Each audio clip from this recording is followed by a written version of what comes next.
ஆண்டவராக இயேசு கிறிஸ்துவின் நாமத்தில் என் அன்பின் வாழ்த்துக்கள்.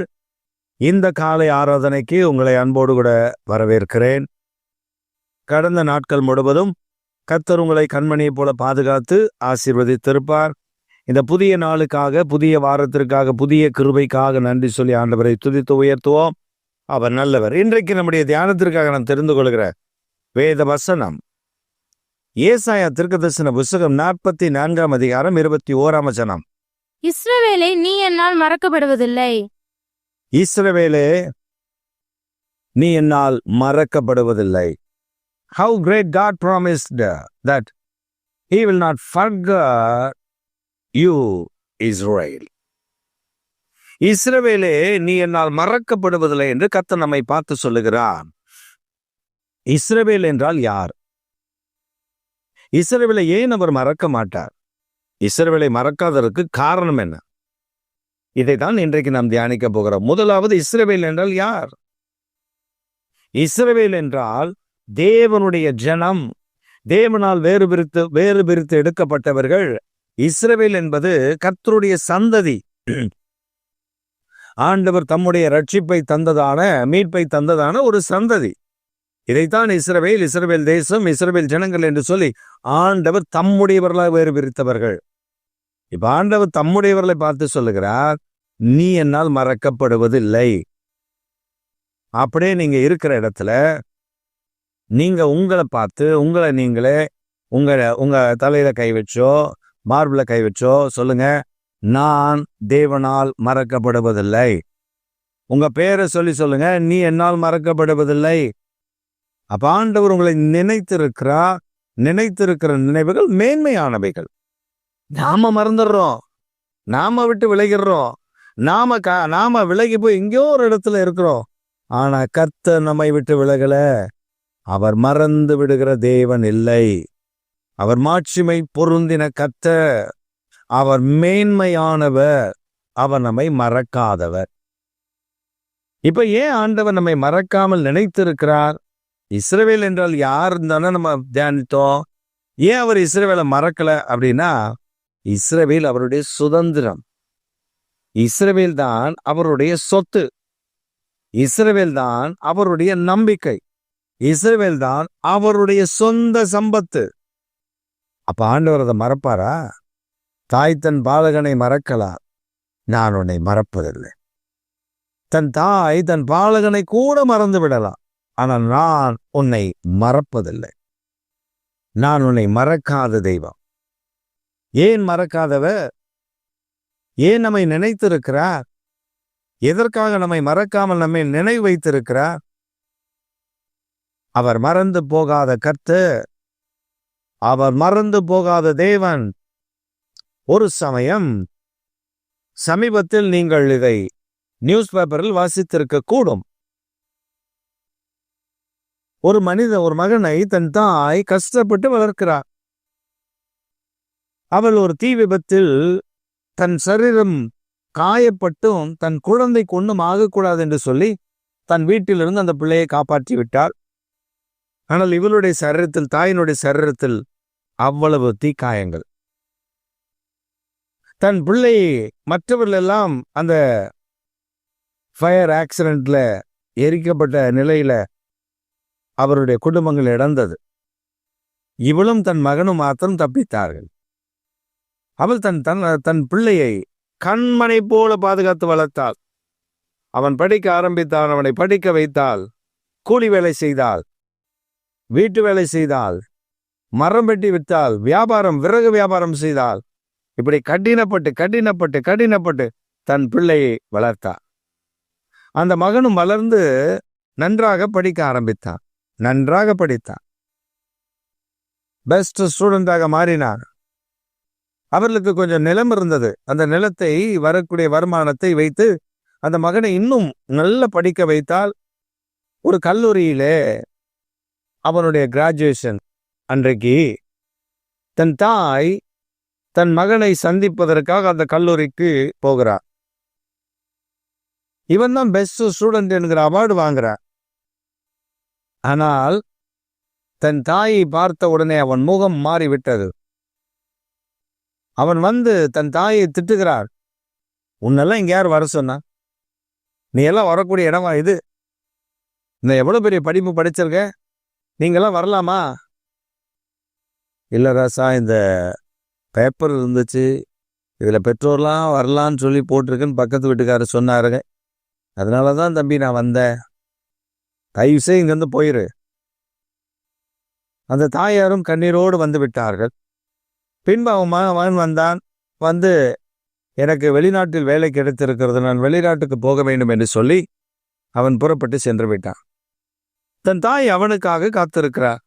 வருவான், எப்படியாவது ஒரு நாள் வந்து என்னை சந்திப்பான், எனக்கு அவனை விட்டால் யார் இருக்கிறா, வேற யாரும் இல்லை என்று சொல்லி தன் தாய் அவனுக்காக ஏக்கத்தோடு காத்திருக்கிறான். இவன் ஆஸ்திரேலியாவில் இருந்து நல்ல வேலை, நல்ல சம்பளம், அங்கே திருமணமும் முடித்து கொண்டான், குழந்தையும் பெற்றெடுத்தான். அங்கிருந்து வருகிறான்.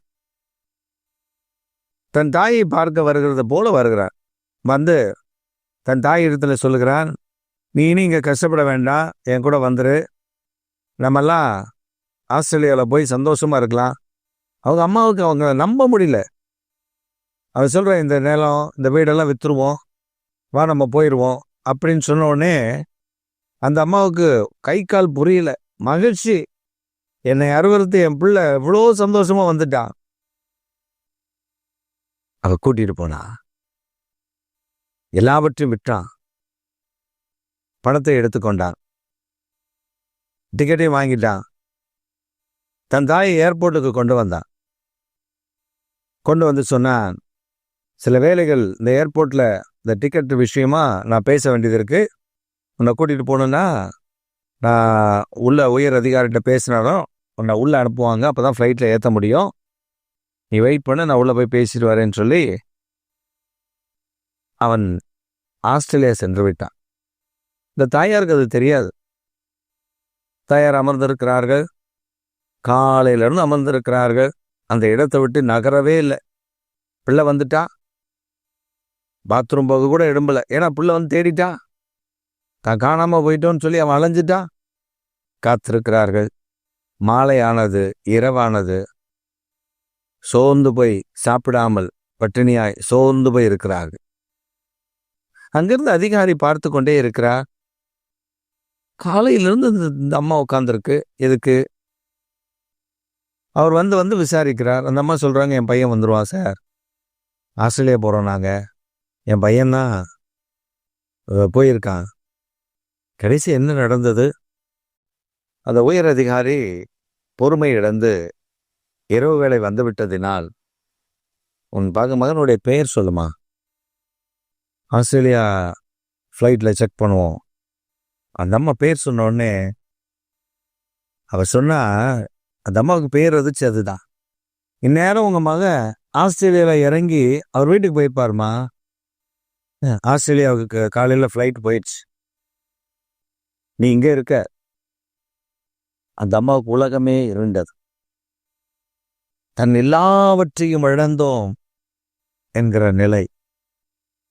பைத்தியக்காரியை போல அந்த அம்மா அழ ஆரம்பித்தாள், உருள ஆரம்பித்தாள். நீங்க பொய் சொல்றீங்க அதிகாரி, என் பையன் வருவான். அவர் சொன்னாரு, வாங்க, இந்த பாருங்க, இந்த சார்ட், இதுதான் அந்த ஃப்ளைட் சார்ட், இதுல தான் பேர் இருக்கு, உங்க பையன் பேர் இருக்கு பாருங்க. அவன் போயிட்டான், அவன் ஆஸ்திரேலியாவில் இருக்கான். நீங்கள் ஏமாற்றப்பட்டீர்கள். உடைக்கப்பட்டது இருதயம். அந்த தாயாருடைய இருதயம் உடைத்து நொறுக்கப்பட்டது. பெற்ற தாயை தன் பிள்ளை மறந்துட்டான். ஆனா மறக்காத கர்த்தர், நம்மை மறக்காத ஆண்டவர், நம்மை மறக்காத தேவன். பின்பு அந்த அதிகாரி நடந்ததை அவர் அறிந்தார். அந்த தாயாருடைய ஊர் திருச்சிக்கு பக்கத்துல அவர்களை அவர் வீட்டுக்கு அனுப்பி வைத்தார். அவர்கள் எங்கே போய் தங்குவார்கள்? வீடு இல்லை, நிலம் இல்லை, எல்லாவற்றையும் இழந்து நின்றார்கள். பின்பு அவருடைய உறவினர்கள் அவரை ஏற்றுக்கொண்டு அந்த தாயாரை அவர்கள் பராமரித்தார்கள். தன் பிள்ளையை நேசித்த தாய்க்கு நேரிட்ட கதி. வேதம் சொல்லுகிறது, பிள்ளைகள் மறந்து போகுது, தாய் தன் பிள்ளையை மறந்து போகிறார். ஆனால் என்னை மறக்காத ஒரு தேவன், உன்னை மறக்காத ஒருவர், உன்னை நினைவு வைத்திருக்கிற கர்த்தர், உண்மையில் அன்பு வைத்திருக்கிற ஆண்டவர், உன்னை மறக்காதவர், அவர் உன் நடுவில் இருக்கிறார், உன்னோடு கூட இருக்கிறார். சோர்ந்து போகாதே. உன் வாழ்க்கையில சோர்வு வேண்டாம், சோர்வு வேண்டாம். இயேசு தியாக பலியாய் சிலுவையில தொங்கிடவர். இயேசு தியாகமாய் உனக்காக இரத்தம் சிந்தி மரித்தவர்.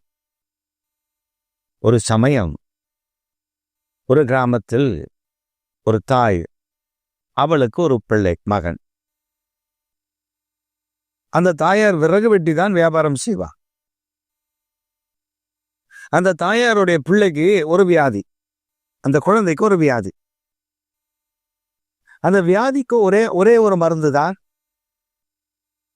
அவளுக்கு ஆங்கில மருத்துவம் பார்ப்பதற்கான வசதி இல்லை, ஏழை. தன் பிள்ளை எப்படியாவது காப்பாற்றி விட வேண்டும். அதற்கு அந்த மருத்துவர், அவர்கள் ஊரில் உள்ள மருத்துவர் சொன்னார், இந்த மகனை காப்பாற்றி விடலாமா? இந்த சரீரம் முழுவதும் இருக்கிற இந்த சிரங்கு போன்ற ஒரு வியாதி, சீழ்வடிகிறது, நாற்றம் எடுக்கிறது, எவரும் கிட்ட வரவில்லை. நான் சொல்லுகிறதை நீங்கள் செய்தால் அவனை காப்பாற்றி விடலாம், சுகம் கிடைத்துவிடும். ஆனால் ஒன்று, அதை செய்வது மிகவும் கடினம். அதை செய்தால் அன்று முழுவதும் உங்களால் உணவு உண்ண முடியாது. என்னவென்று கேட்டார். அவர் சொன்னார், ஒரு பச்சிலையை சொல்லி, இந்த பச்சிலையை நீங்கள் வாயில் போட்டு மெல்ல வேண்டும். இந்த பச்சிலையை நல்லா உங்க வாயில் போட்டு எச்சோடு கலந்து மென்று அந்த பச்சிலை கூழாக்கி உங்கள் எச்சிலோடு அது கலந்து அது வரும்பொழுது அதை எடுத்து 10 போட வேண்டும். நீங்கள் அப்படி செய்யும் பொழுது உங்கள் வாய் வெந்து போகும், நீங்கள் ஒன்றையும் சாப்பிட முடியாது, வாய் புண்ணாக இருக்கும். அந்த தாய் என்ன தெரியுமா சொன்னார்கள்? ஐயோ மருத்துவரே, என் மகன் பிழைக்க வேண்டும், என் மகன் காப்பாற்றப்பட வேண்டும். நான் இதை கூட செய்யாமல் இருந்தால் எப்படி? கொடுங்கள், அந்த பச்சிலையை கொடுங்கள், என் மகனுக்கு நான் போடட்டும். அந்த பச்சிலையை மென்று தினமும் காலையில் எழும்பி அவர்கள் மென்று அந்த பச்சிலையை போட்ட பின்பு அவர்கள் ஒன்றும் சாப்பிட முடியாது. Even her mouth cannot be opened because of that medicine. அவள் அவ்வளவு கஷ்டப்படுவாள். காலையில் அவள் எழும்பும்போது ஏதாவது கஞ்சி குடித்தால் உண்டு. உரப்பு, இனிப்பு எதுவுமே அவரால் உண்ண முடியாது. ஏதாவது ஒரு கஞ்சி, தண்ணீர் ஆகாரமாய் கொஞ்சம் குடித்தால் உண்டு. இப்படி அவள் தன் பிள்ளையை இத பச்சிலை போட்டு வளர்க்கிறார். அந்த குழந்தை தேறி வருகிறது. மருத்துவர் சொல்லுகிறார், இதை தொடர்ந்து செய்தீர்கள் என்றால் இந்த குழந்தைக்கு ஒரு பிரச்சனை வராது, அவன் வாழ்நாள் முழுவதும் அவன் சுகமாயிருப்பான். அந்த தாயார் அதற்காக போராடி தாய் மெலிந்து போனாள். பிள்ளை பிழைத்து கொண்டது. பிள்ளையினுடைய தேகம் மாறினது. அவள் சுகமடைந்தாள். அந்த பிள்ளை சுகமடைந்தது. அதை பார்க்கிற சந்தோஷத்தை விட வேறென்ன சந்தோஷம் என்று தாயார் மகிழ்ச்சி அடைந்தார். இந்த காலை வேளையில் ஒரு தாயை போல நம்முடைய தேவன், ஒரு தகப்பனை போல சுமக்கிற நம்முடைய தேவன், ஒரு தாய் தன் பாலகனுக்கு இறங்குகிறாள். அவளை விட மேன்மையாக சிலுவையில் நமக்காக இரத்தம் சிந்தினார். அவர் நமக்காக இரத்தம் சிந்தி மரித்தார். He gave his life for us on the cross. He crucified for us. He shed his blood for us, for our sin. Through the blood of Jesus Christ, our sins had been cleansed. அவருடைய தூய இரத்தத்தினால் நம்முடைய மேல் இருக்கிற அந்த பாவ கரைகள் கழுவப்படுகிறது, மீட்கப்படுகிறோம். இந்த ஆச்சரியமான உண்மை நமக்கு ஏனோ சில நேரங்களில் மறந்து விடுகிறோம். நாம் அதை நினைவில் வைத்துக் கொள்வதில்லை. கர்த்தர் எனக்காக ரத்தம் சிந்தினார், மரித்தார், 3ஆம் நாள் உயிரோடு கூட எழும்பினார், இன்றைக்கும் ஜீவிக்கிறார் என்பதை மறந்து விடுகிறோம். We forget our God in our life. But today, இன்று உன் தேவனாகிய கர்த்தர் உன்னை மறக்கவில்லை. இஸ்ரவேலே, நீ என்னால் மறக்கப்படுவதில்லை. ஏன் தெரியுமா? அவர் சம்பத்து சொத்து மாத்திரமல்ல, உனக்காக அவர் கல்வாரி சிலுவையில் உன்னை நினைத்து உனக்காகவே ரத்தம் சிந்தினார். நீங்கள் யாரா வேண்டுமானால் இருக்கலாம். உன் பாவத்திற்காக, உன் அக்கிரமத்திற்காக நீ பட வேண்டிய துயரத்தை எல்லாம் அவர் ஏற்றுக்கொண்டார். உன் கைகள் அடைய வேண்டிய காயங்கள், உன் கால்கள் அடைய வேண்டிய காயங்கள், உன் முதுக பிக்க வேண்டிய அந்த காயங்கள் எல்லாவற்றையும் அவர் ஏற்றுக்கொண்டார். ஏன் தெரியுமா? அவர் உன்னை நேசித்தார். சிலுவையில் உன்னை மறந்து விடவில்லை. He remembered. He remembered you. That's why. ஆதலால் தான் அவர் ரத்தம் சிந்தினார். இன்றைக்கு அவருடைய இரத்தத்தின் வல்லமை, இரத்தத்தின் புண்ணியங்கள் இன்றைக்கும் உயிரோடு கூட இருக்கிற அந்த இரத்தத்தின் மேன்மை, நாம் அவரிடத்தில் வரும்பொழுது நம்முடைய பாவங்களை அவர் கழுவி விடுகிறார். ஒரு தாய் தன் பிள்ளை எப்படியாவது காப்பாற்றி விட வேண்டும் என்று அந்த மருந்தை கஷ்டப்பட்டு போட்டாலே, அவள் வாய் ரணமானாலும் பரவாயில்லை என்று போட்டாலே, இன்றைக்கு கர்த்தர் உங்களுக்கும் எனக்கும் சிலுவையில் ரண வைத்தியரானார், ரணமாக்கப்பட்டார். அவருடைய காயங்கள் நம்மை சுகமாக்குகிறது. அவர் காயங்கள் நம்மை குணமாக்குகிறது. இந்த காலவேளையில் என்னை எல்லாரும் வெறுத்து தள்ளிவிட்டார்கள். எல்லாரும் என்னை மறந்து விட்டார்கள். எல்லாரும் என்னை நினைக்கவில்லை. ஐயோ, நான் மறக்கப்பட்டு போனேனே. யார் என்னை நினைவு கூறுவா? Who will remember me? எனக்கு உதவி செய்வேன் என்று சொன்னவர் மறந்து போனார். எனக்கு நன்மை செய்வேன் என்று சொன்னவர்கள் மறந்து போனார்கள். ஆனால் எனக்கு ஒரு பலவீனம் என்று சொன்ன பொழுது வந்தவர்கள், பலவீனம் இதற்கு இவ்வளவு செலவாகும், அவர்கள் ஒதுங்கி மறந்து போனார்கள். எல்லாராலும் கைவிடப்பட்டு துயரப்பட்டு நிற்கிறேன் என்று இருக்கிறீர்களா? உங்களை பார்த்துதான் கர்த்தர் சொல்லுகிறார், என் மகன் என்னை மறந்து போனான், என் தாய் என்னை மறந்து போன, என் தகப்பன் என்னை மறந்து போனான், நான் அனாதையை விடப்பட்டேன் என்று சொல்லுகிறீர்களா? இதே சூழ்நிலை தான் இயேசு சிலுவையில் நின்றார். Shed his blood on the cross. In this situation, இதே சூழ்நிலையில் தான் அவர் சிலுவையில் ரத்தம் சிந்தினார். என் தேவனே, என் தேவனே, ஏன் என்னை கைவிட்டீர் என்று சொல்லும் அளவிற்கு சர்வ லோகத்தினுடைய பாவங்கள் அவர் மேல் வந்த பொழுது ஈமை போடுது. பிதாவினுடைய முகம் அவருக்கு மறைக்கப்பட்டது. அது அவரால் தாங்கிக் கொள்ள முடியவில்லை. நம்முடைய தவிப்பு அவருக்கு தெரியும். நம்முடைய வேதனை அவருக்கு தெரியும். நம்முடைய காயங்கள் அவருக்கு தெரியும். நம்முடைய ஏக்கங்கள் அவருக்கு தெரியும். பிரியமானவர்களே, உங்களை குறித்து அவர் அறிந்திருக்கிறார். He remember you. He remember you. He remember you. I strongly believe that our Lord Jesus Christ will remember you forever. எல்லா காலகட்டத்தில் அவர் உங்களை நினைவு கூறுகிறவராக மறந்து போகவில்லை. அவர் மறக்கிற தெய்வமா? அதற்காக சிலுவையில் ரத்தம் சிந்தினார்.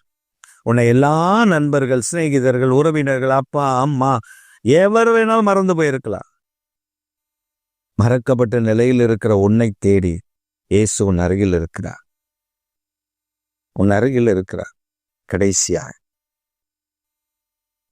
ஒரு மனிதன் ஆப்பிரிக்கா கண்டத்தில் ஒரு ட்ரைப் இனக்குழுவை சார்ந்த ஒரு மனிதன்.